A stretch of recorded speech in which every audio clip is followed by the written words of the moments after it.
Thunderbird created a storm right from the start. Americans loved these sporty and glamorous cars.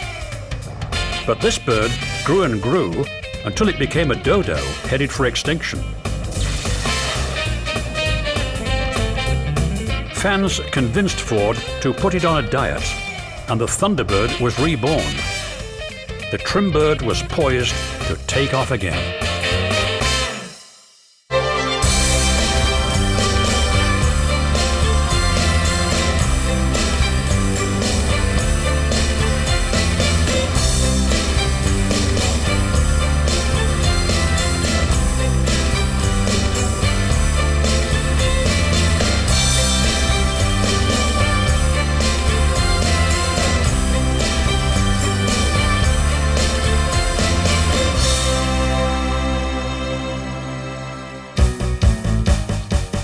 When the Thunderbird first flew out of Ford's coupe, it turned heads.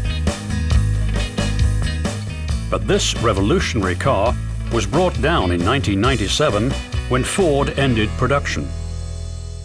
The car's legion of fans kept up the pressure, and Ford relented. And by 2001, there was a new Thunderbird flying down the highway. This all-modern car reminded people of the original two-seater that had captured everyone's heart. The first Thunderbird was created in the wake of World War II. Soldiers came back ready to hit the road and have some fun. But executives at the Ford Motor Company weren't having much fun. Years of mismanagement had created a financial mess. To turn things around, Henry Ford II enlisted the help of a group of bright, mostly young systems analysts he called the Whiz Kids. They dived in. In 5 years, Ford was back to profitability. Helped by the Whiz Kids and the post-war boom, Ford was building 1 million cars a year by 1950. Ford knew it had to take advantage of the growing economy and pay attention to the changing demands of car buyers. It needed to develop products that would keep its vast plants busy and its workers employed. As America prospered, people started to be more demanding about what they bought. Everyone was buying cars, and there were plenty of choices. Automakers had to fight for attention. And for the first time, there were cars filtering in from Europe that were creating quite a stir. The first wave came from British sports cars, mainly the MGs. European companies were targeting the US, trying to earn much-needed foreign currency. The American economy was sound, while Europe was still suffering from the effects of the war. The American car companies responded with their own sports cars. First came the Corvette from General Motors in 1953. When the head of Ford's design department, Frank Hershey, learned of GM's Corvette, he started to lobby for a Ford response. Hershey liked the Jaguar XK120s and decided to use these cars as a jumping-off point for a Ford sports car. He put together a team to work on his pet project, but neglected to get permission. He told them to capture the spirit of the European cars, but find a way to put in the comfort features Americans wanted, like roll-up windows, heaters, and big engines. Hershey's guerrilla team was discovered by the head of engineering, who thought Ford should focus on mainstream cars. He wanted Hershey to design cars for the masses, not for a few sports car buffs. Hershey's project was put on hold, but he found a sympathetic ear at the Paris Auto Show that certainly outranked the engineering vice president. Ford Division General Manager asked Hershey's boss why Ford didn't have a sports car like Jaguar. Hershey was told to step on the gas. Ford now wanted something to compete with Chevrolet.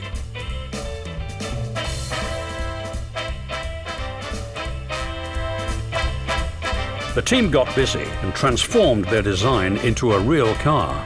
Unlike the glass fiber Corvette, it had a steel body. It had power seats, a heater, and a telescoping steering wheel. Unheard of features in a sports car. They worked feverishly to get the car ready for its debut. One issue needed to be solved: what to call it. Ford had a contest. They invited all the designers to submit a name for the car. The prize? A new suit. A young designer saw the perfect design staring at him one morning on a souvenir coffee cup he'd bought on a trip out west. He lopped one head off the bird and submitted a sketch to management. He called it the Thunderbird. They loved it. The car had a name. Now, Alden Gibbison needed to find a suit to buy to claim his $250 prize. But there weren't any suits available in Detroit that cost that much. So he settled on a suit and 2 pairs of pants for $95. The car was ready to meet the public. The Thunderbird was rolled out in February of 1954 at the Detroit Auto Show. The crowd loved it. It was stylish, had good performance, and a touch of luxury. All this for only $2,700. It was a package that was hard to resist. However, it wasn't a real sophisticated road car, but it was comfortable and loaded with fun. Corvette buyers had complained about the car's lack of power. The T-Bird came with a large V8 engine. Power steering and brakes completed the package. On the road, the T-Bird not only looked good, it could outperform a Corvette in its sleep.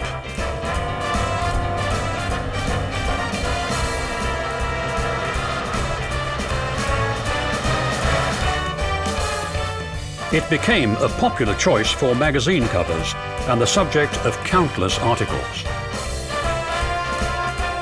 Some Ford executives still weren't convinced that there was enough of a market for a 2-seat car.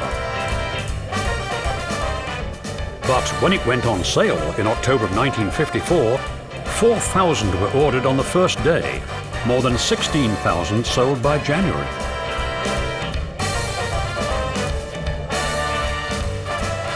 The Thunderbird production line was operating at full capacity. It was making a mark across the country. The car cost less than a Corvette, had more performance and more luxury. It was hard to beat. But critics pointed out that there was room for improvement. Ford responded in 1956 with a modified Bird.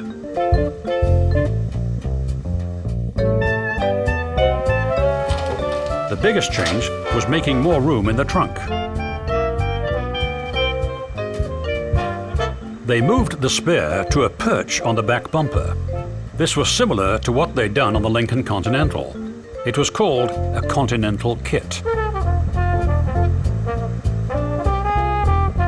Some didn't like the tire hanging off the back, but it opened up the trunk and gave the car a longer, bolder profile.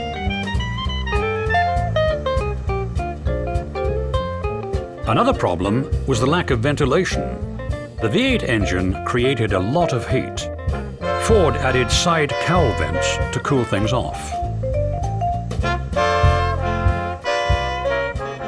The hardtop had a blind spot, so the designers created a porthole, a fashionable fix.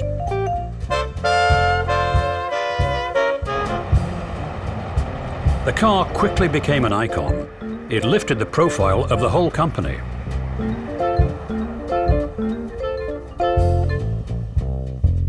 All the Fords started to reflect the jazzier feel of the Thunderbird.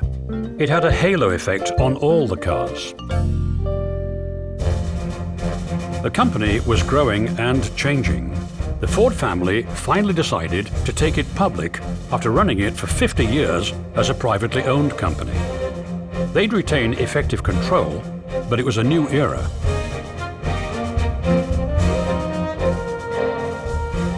Auto safety became a concern.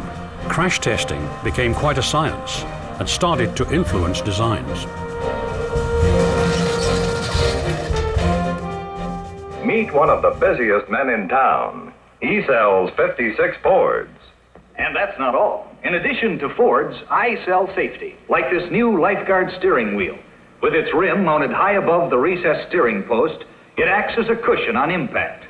You can have the instrument panel and sun visors padded for additional safety. And lifeguard seat belts, a Ford option that keeps you firmly in your seat in case of sudden stops. These options found their way into the 1956 Thunderbird. But the public didn't appear to be interested in seat belts and safety. GM was advertising and promoting performance. Ford emphasized safety. GM's sales zoomed, Ford's fell. GM's Corvette tore up the sand at Daytona Beach with its new V8 engine. Ford decided to rethink its safety campaign. The 1957 Thunderbird received some minor cosmetic changes like tail fins and an array of bigger engines to choose from. Sales picked up. More than 21,000 T-Birds flew out of the showrooms that year. They still have a devoted following. We've always had love cars. My whole family has. My father, my uncle, and we've always been car nuts. My uncle had a 57 Thunderbird new in 57, and that's what turned me on to the 57 Thunderbirds. Despite the stronger than expected sales of the T-Bird, there were some at Ford who thought the car should be doing better. Robert McNamara, the practical and puritanical young general manager of Ford, wanted to pump up sales.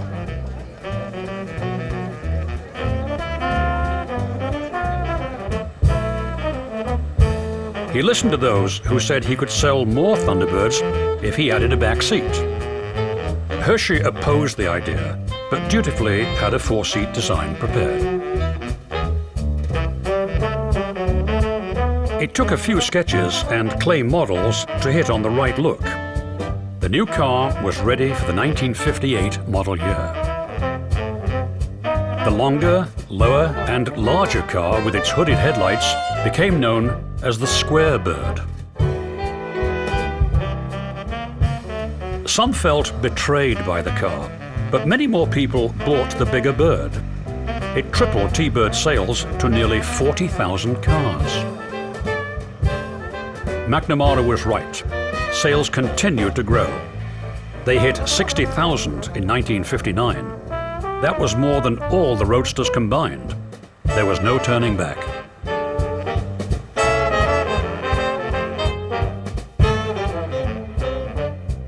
Ford launched an all-out ad campaign to remind buyers that the T-Bird was now a four-seat, family-friendly car. Sales continued to rise. The future looked bright for the Thunderbird. The 1960s ushered in a new era with the election of President John Kennedy. McNamara moved to Washington to become Secretary of Defense, and there were more changes to come at Ford.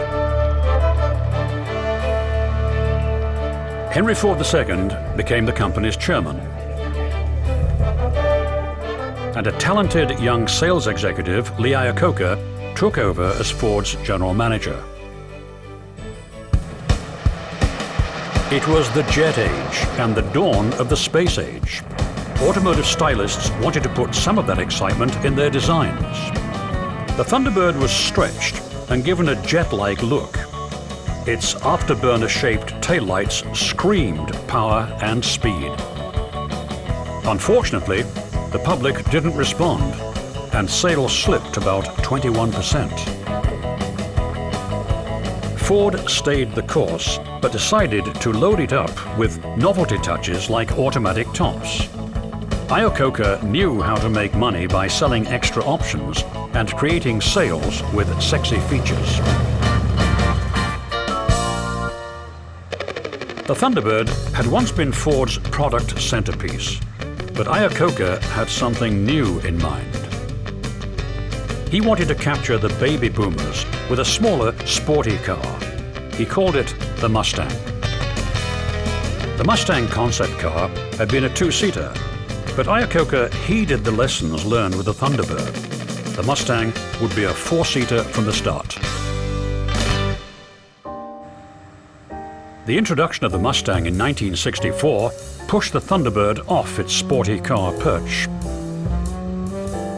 It was consigned to duty in a new niche, the more upscale personal luxury car. The 1964 through 1966 Thunderbirds were given a classic redesign with some novel touches like sequential taillights. People talked about the swing-away steering wheel. This could only be found on a T-Bird. It gave the cars some cachet. Concerns about crashworthiness ended the run of Thunderbird convertibles in 1966. Safety issues climbed back into the front seat once again. To comply with new federal safety guidelines, Ford built larger cars.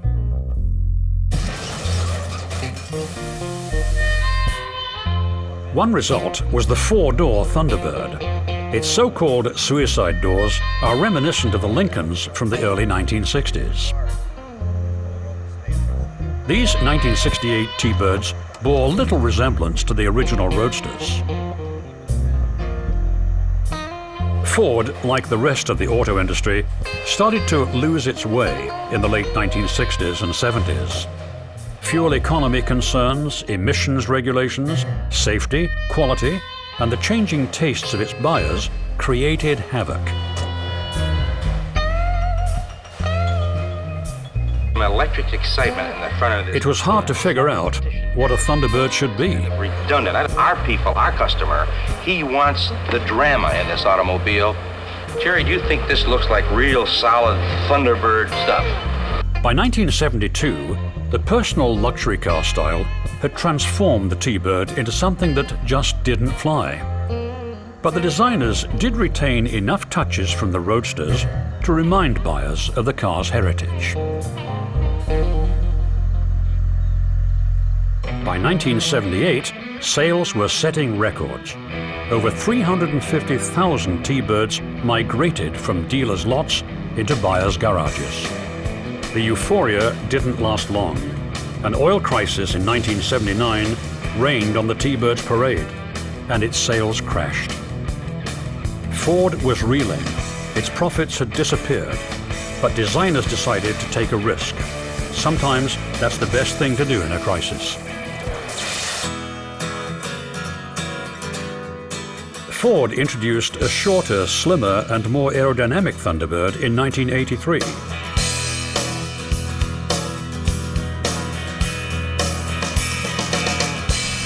Its style paved the way for the Taurus, a car that would revolutionize automotive design.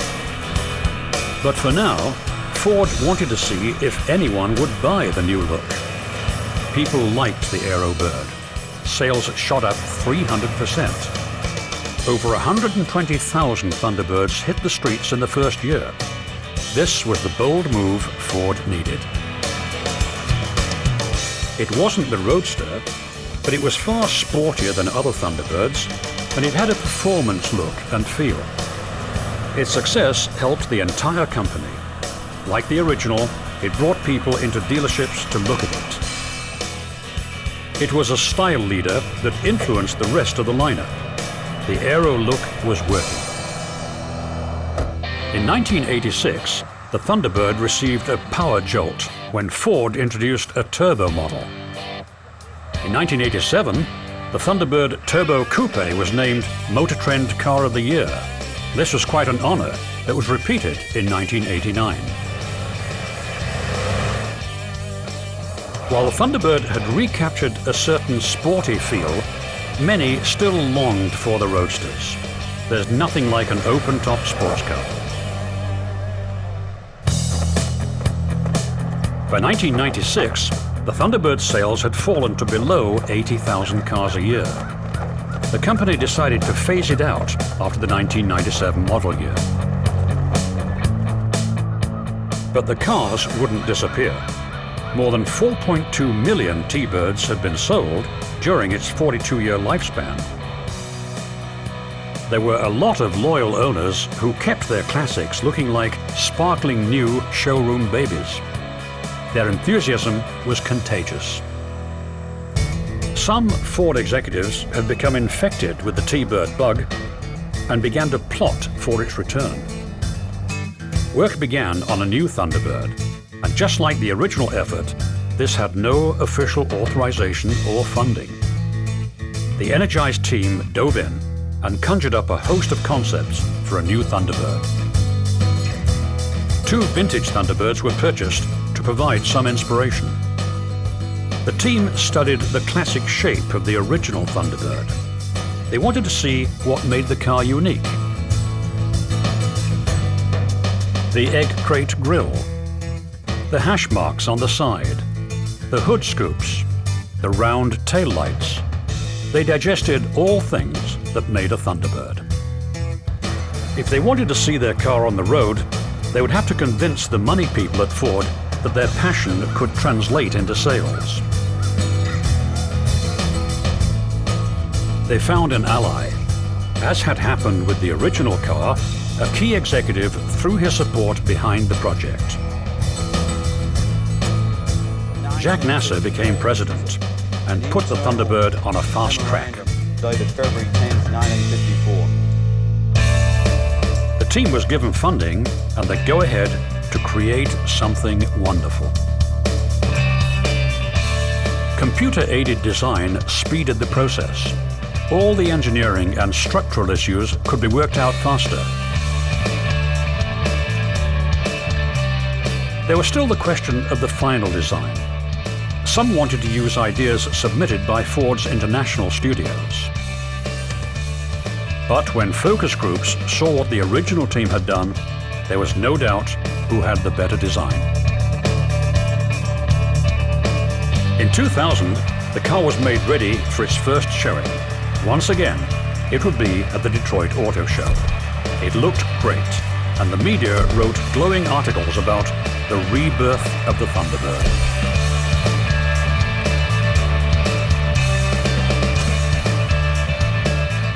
Neiman Marcus planned a special edition for its Christmas catalog and sold out in a couple of hours.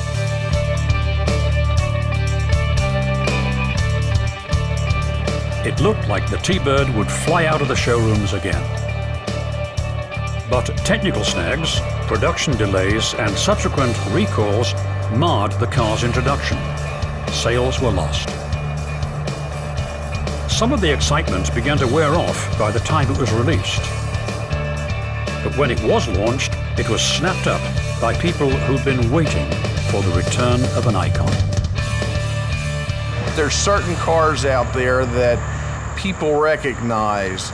People recognize Corvettes. People recognize Thunderbirds. You don't have to be a car lover to know and recognize the Thunderbird. They see the car driving down the road and they instantly know what it is. The classic reverse wedge shape appealed to T-Bird loyalists. It was immediately accepted into their midst. The reborn Thunderbird fitted in with its classic forebears. But sales never quite hit the targets Ford had hoped. While it won styling praise, some wanted more power, better handling, and more refinement. Ford announced that the car would be a limited edition and that production would eventually stop. No matter what, this modern tribute to a classic is really a lot of fun to drive. It's a reminder of why people fall in love with automobiles.